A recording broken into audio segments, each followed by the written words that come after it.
Okay, so we're going to do another Punnett square example. We're not doing the one that is on the slide. We are going to do one on the board.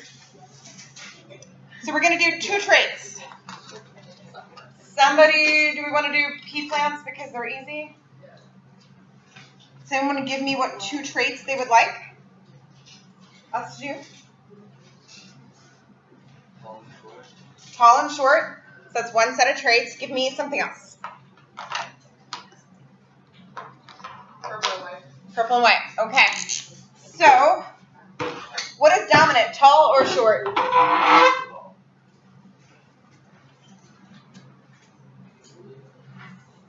What is dominant, purple or white? Purple.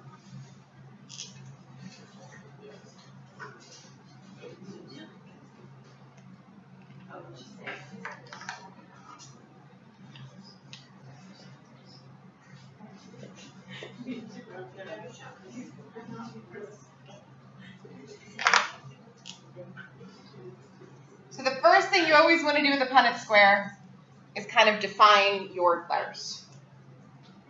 Because once you've defined your letters, this all becomes a lot easier. So tall is a big T, short is a little t, purple is a big P, white is a little p.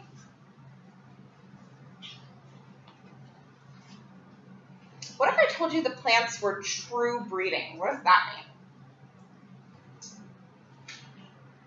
They pollinate themselves. They pollinate themselves, so they're going to be homozygous. So when you see the word true breeding, think homozygous.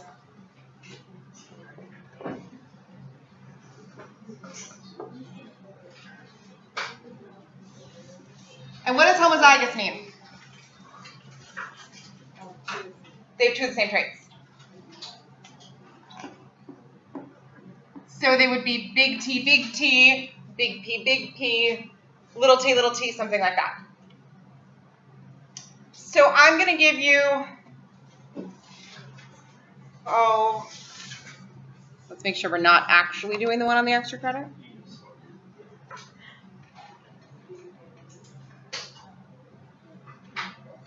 Okay. I'm going to give you two plants. Well, no, you're going to give me two plants. What two traits should we do together? Tall with purple or white? White. So we have a tall white plant and a short purple plant. What is going to be the genotype of the tall white plant if it's true breeding?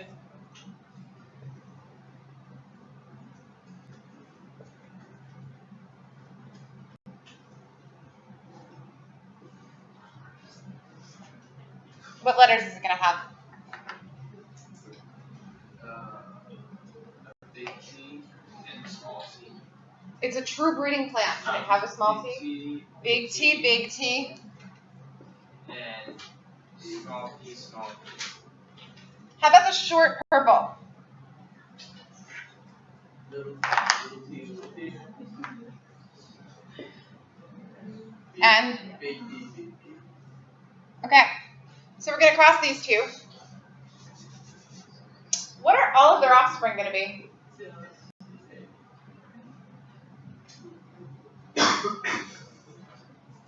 All of their offspring are going to be big T, little t, big P, little p. They're all going to be tall and purple. So they're all going to look tall and purple, but they're going to be a heterozygote for every trait. Do we understand how I got there? Because this guy could only give tall white, this one can only give short purple. Well, they can't both be guys, this won't work. One parent can only give tall white, the other can only give short purple, so we're going to get that intermediate heterozygote. So, now we're going to take two of these plants, and we're going to breed them together. Let's see. So we have...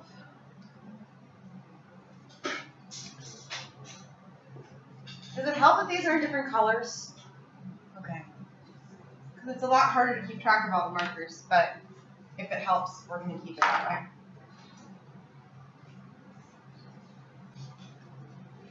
So I'm going to take 2 of them and breathe them.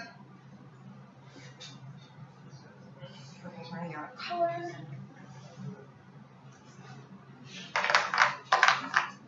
What possible gametes can I get from these parents?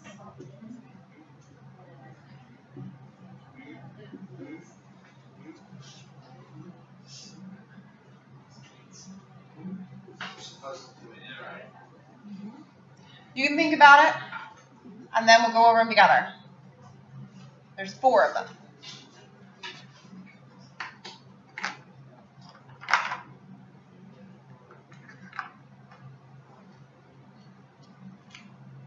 While you think about that, I'm going to make a Punnett square in the middle.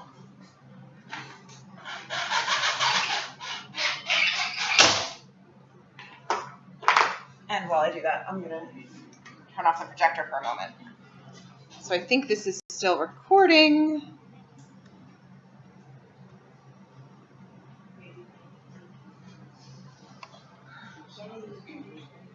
I hope it's still recording. Okay, it's still recording, but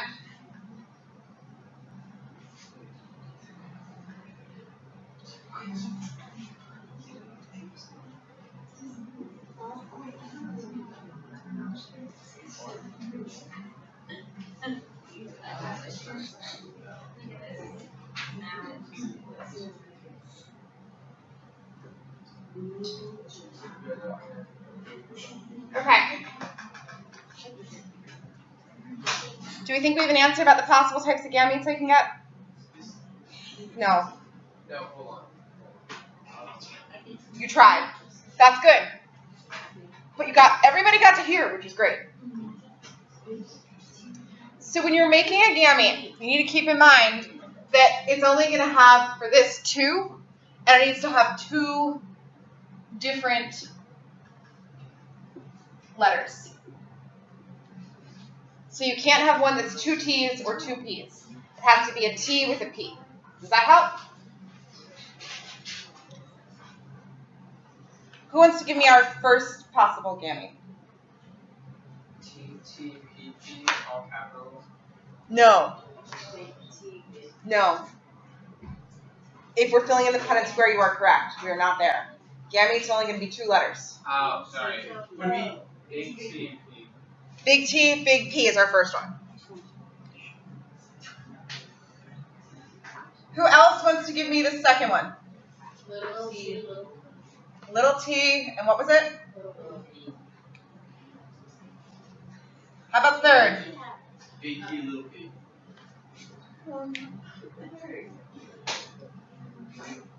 And next?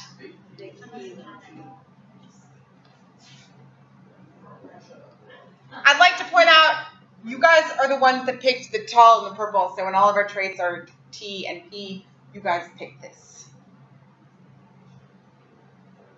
They sound very similar when I'm talking, I feel like. Yeah, and they also sound like toilet paper. You guys picked that. Okay. So, do you understand now how we got there? I think I just miscounted. Okay. Do we have anybody who then wants to tell us how we fill in the parents on the Punnett square? Wait, what? So now we're ready to do the Punnett square. We've found our gametes. We're ready to plug them into our Punnett square. Oh. So it's T, big T, big T. But you just put them on the cross. Yep, we're going to go across and down the side.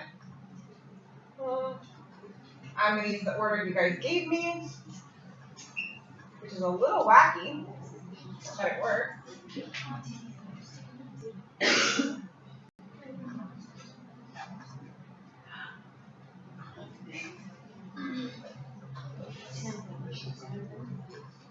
Wait a minute.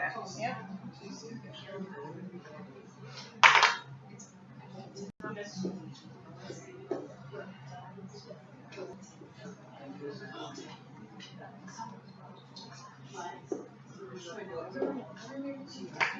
Now we've set up our Punnett square. It's pretty simple at this point, right? You're just going to kind of plug them into the different boxes. So what goes in this box?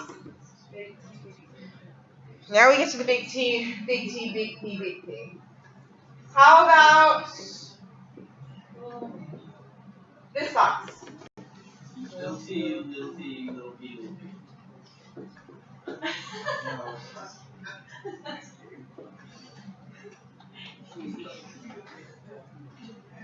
That right here. Big T, little P, little T.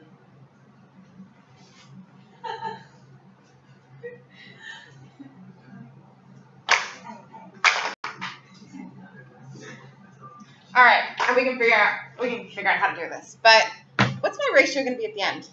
9, 3, 3, 1.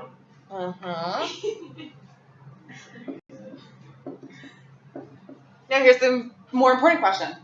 What do we have 9 out of? Dominant. Right? Dominant.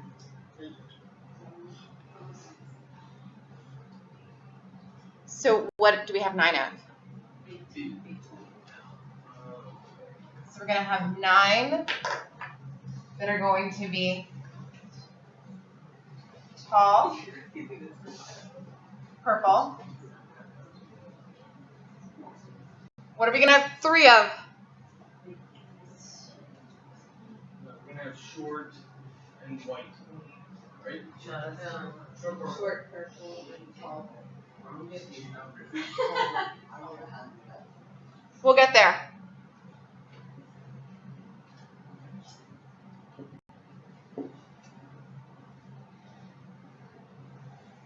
Where did I get that mystery 9 to 3 to 3 to 1 from? How many possible answers would you have for offspring in the Punnett square? 16. 9 plus 3 plus 3 plus 1 is 16. So we get a ratio of 9 to 3 to 3 to 1. If we filled in the whole thing,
okay, I've now filled in all 16 boxes.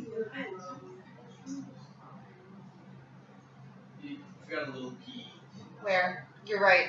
Left column. Nope. No, not that one. Like the left column. First column, second one down.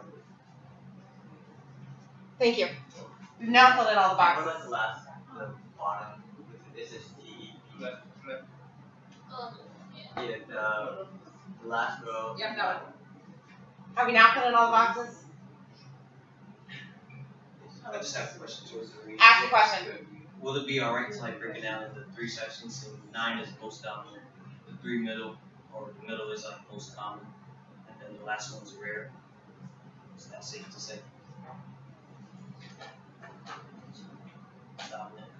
On a test, that's a bad way to answer. In reality, you're probably correct.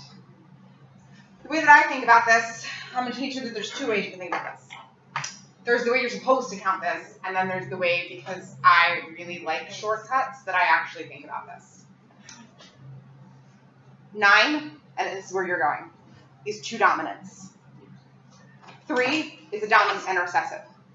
The other 3 is a recessive and a dominant, and then the 1 is recessive. That's where you were? That is true. Wait, so 9? Is both dominant traits. Tall and purple. 3 is a dominant and a recessive, and a dominant and a recessive. And the 1 is 2 recessives. Does that make sense? Yes. So I'm going to underline in green the dominant traits and in pink the recessive traits.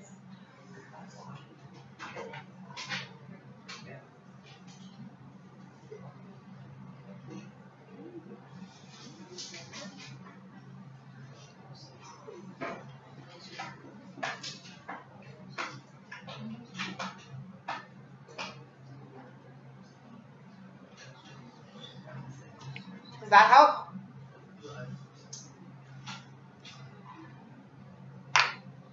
So the 9 is 2 dominant traits. The 3 is a dominant and a recessive, and a dominant and a recessive, and the 1 is both recessive. You are correct. For some of you, does that help? I have a question. It's all in the beginning. I had to make a 1, 2, 3, 4. Ah, how did we get those? Great question. So each parent can only give 2 traits to a child. So numbering them 1, 2, 3, 4 doesn't really matter. I just numbered them 4, so there were 4. So when it gives that large T, it can either be with a large P or a small p. When it gives the small t, it's either with a large P or a small p. This is just saying that statistically it's like flipping a coin. You have a 1 in 4 chance of getting any combination. Also, big T and small T. Big T and small t can never be together, because if so, then your baby plant would only have height, it would not have a flower color gene. So you have to do a height with a flower color, a height with a flower color, height with flower color, height with flower color. You can never do 2 height or 2 flower color, because you want to make sure they have all of the genes to be a baby pea plant. Does that help? Yeah. The real answer to how I got to 9 to 3 to 3 to 1 is I'm going to take a black marker and I'm going to write in what each is. You're going to tell me, is this guy tall and purple? Yep. How about that one? Yep. Yes. That one? Yes. That one? Yes. So I'm just going to write T, P, for those. How about this guy? How about that one? Nope. What's that? Wait.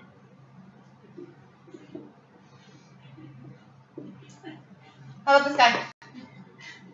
No. All white.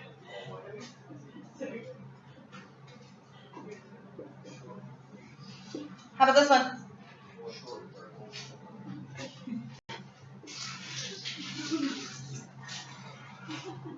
How about that? This one?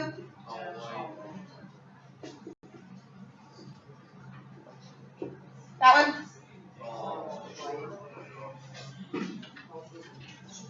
That one? This one? This one?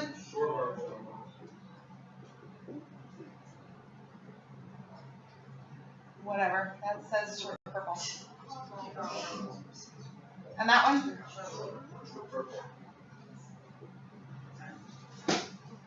How many do you see that are tall purple?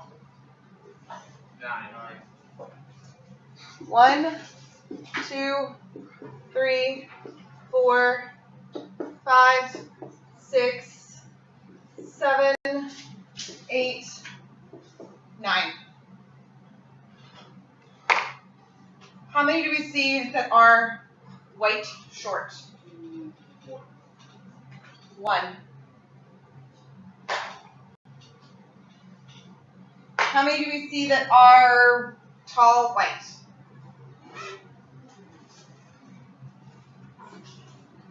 1, 2, 3. How many do we see that are short and purple?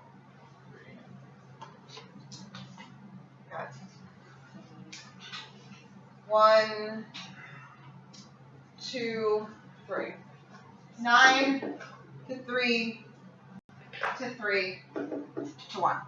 Does that make sense? Everybody on board? Mostly? Yeah. How many of you feel like you understand Punnett squares a lot better now using your base one again? Anybody want their extra credit back? Yeah.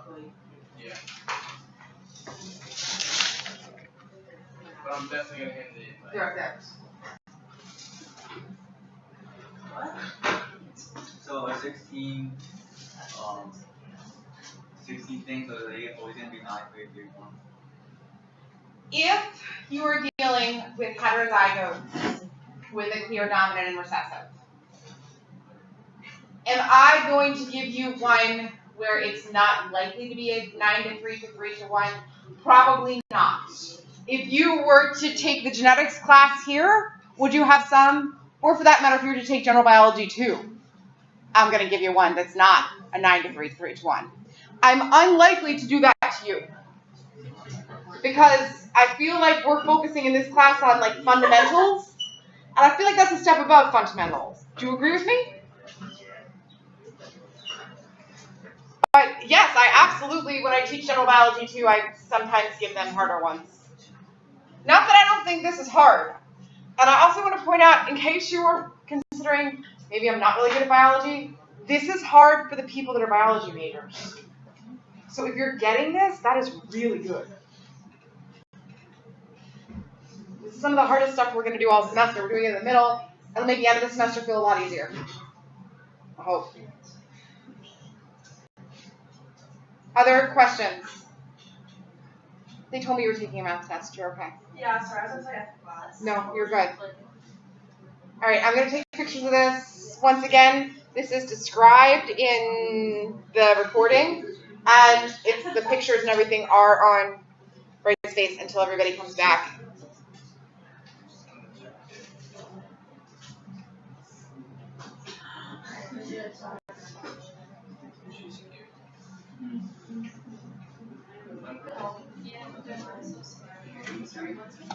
Okay. And we have two options of what we can do at this point in time. I'm going to let you vote. We can do slightly more complex genetics, or we can move on to Chapter 10, biotechnology. That does sound too much. Biotechnology is about cloning and fun things like that. I would love to talk about volcanoes. In my geology class, which nobody in here is middle level science, are you? The geology and the physics lab for middle level science people, one of our labs is to make Play-Doh and then to build volcanoes out of it. It's super fun. Maybe someday we will make volcanoes out of Play-Doh. Are we gonna do it test your blood still? Is that still? I have not talked to anybody about that yet. It's in my notes to find Dr. Lutz and ask him if he has any leftover blood kits. Once again, you're not required to test your own blood. Can we test? Are we actually doing that? If we have enough kits, yes. Can you test your friend's blood? Is that the question? No. That gets messy.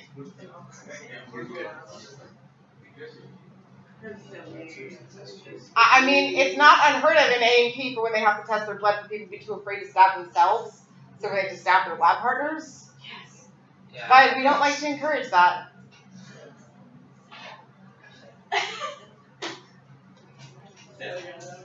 Do we think we need to do one more genetics problem?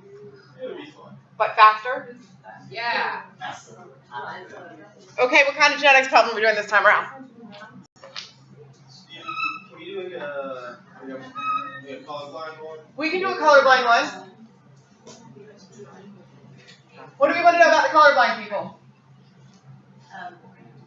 The mom, dad is colorblind. How do you write that? That's a really good question. That's a good question. I mean, I opened the door to that, didn't I? I asked you what you wanted to know. Yeah.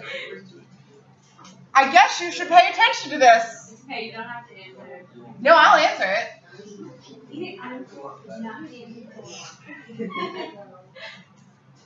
Should they pay attention to this if we talk about it? Yeah, pay attention. Because is it likely going to be on the extra credit? There's 100% gonna be extra. Okay. So, we have some colorblind people. Where is the colorblind gene? In the mail. Not in the male. X. It's on the X. So we're dealing with colorblind. And the gene for that is on the X chromosome. If somebody has two X's, are they male or female? Female. If they have an X and a Y, what are they? If they have, well, we're not getting to what happens when they have more than that. It's possible. It's also possible to have less than that. You can have just one. You can have three.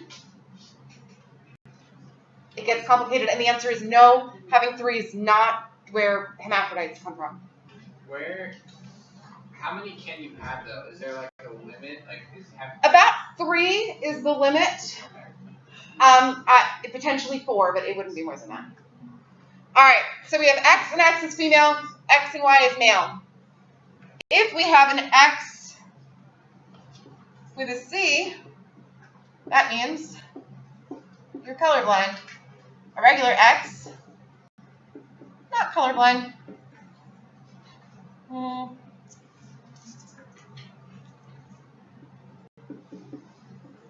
Can a Y person have anything to do about colorblind?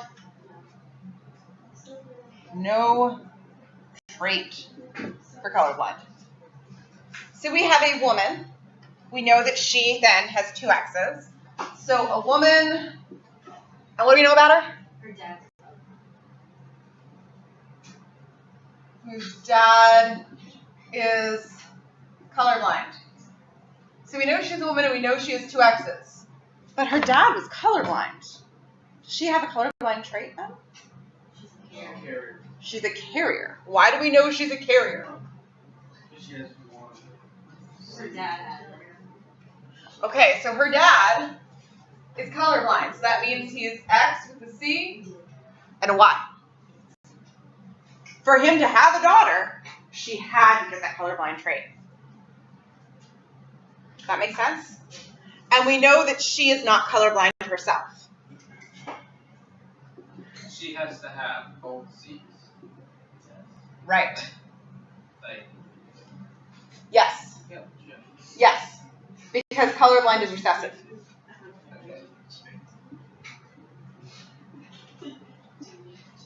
So we have a woman who is not colorblind, whose father is colorblind. We know then that she is X and XC. What do we know about her husband? he is colorblind. Her husband is colorblind? Is her husband colorblind? No, Her husband is not colorblind. he is not colorblind. What is he going to look like then? An X and a Y. Okay. And what is the question that you were asked?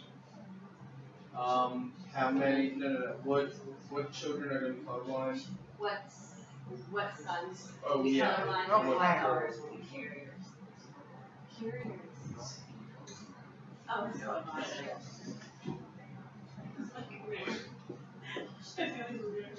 Does that make sense? So the father can give an X or a Y, and the mother can give an X or an XC.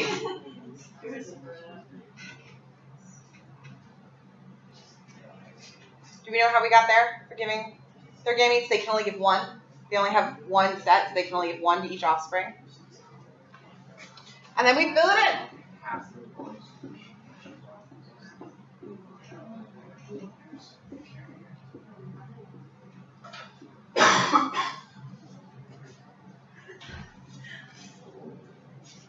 How many sons are colorblind? How many daughters are colorblind? 0. How many daughters are carriers?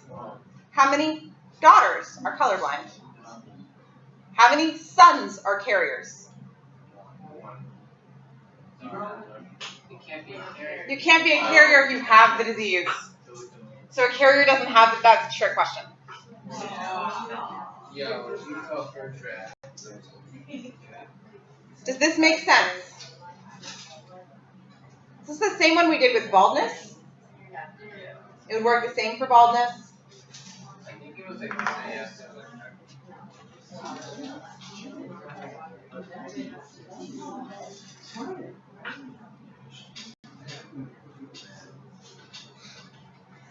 Okay. How are we feeling now about genetics? Good? You like it? Can we do a blood type one?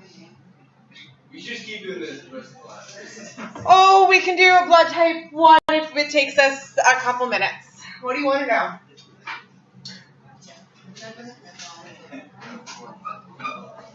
I assure you, you will like Chapter 10. I'll even give you an option. We can do a blood type 1 and be done, and I'll record Chapter 10 as a recorded lecture. Y'all can watch it this weekend. And then we can just on Monday do the ethics case studies. It'll be like a shared time Monday with the ethics case study in Chapter 10 lecture. That's probably what we're going to end up doing. So you need to be prepared for your ethics case studies on Monday. Also, We have to sign up for that too. you have to sign up for that.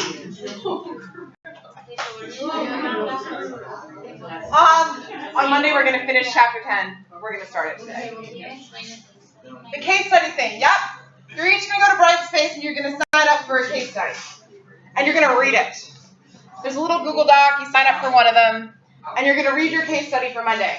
On Monday, you're going to get you're going to get a group of people with your case study, and we're going to talk about the ethics of it. So you guys get to share with each other, and then you're going to share with the group because each group has their own topic. Because at first, some of these things seem like there's no problems. Like, let's take a quick vote. Genetically modified organisms. Who thinks they're bad? Raise your hand. That's a raised hand. That's a great one. So we got 4 of you that think genetically modified organisms are bad. Who thinks they're good? Let people be. I don't know, I'm with you. I didn't say we're genetically modifying people. I just said organisms. Yeah, once you start. How many of you think you eat genetically modified organisms? Every day. Yeah. How many of you eat corn or wheat? Every day. How many of you eat bananas? Every day. How many of you would eat bananas if they had seeds in them the size of chocolate chips? They taste like. They would not be chocolate chips. The reason I say that is that genetically modifying, depending upon how you look at it, and this is why we'll have to talk about it in Chapter 10, is it just artificial breeding where we're breeding things together to get the best traits? Or is it going in and physically changing the genetic code of something? It's all a big slippery slope. Blood type. What do you want to know? I just want to do a problem. You want to do a blood type problem. Somebody tell me what you want to do with the blood type problem. Your parents have A1 and AB. Yeah. All right, we have a parent with AB, and what's the other parent? A. A. Do we know what their other one is? It's I guess like the mother's father had O1. And the mother's father had O. So what does that tell us about her? She and I.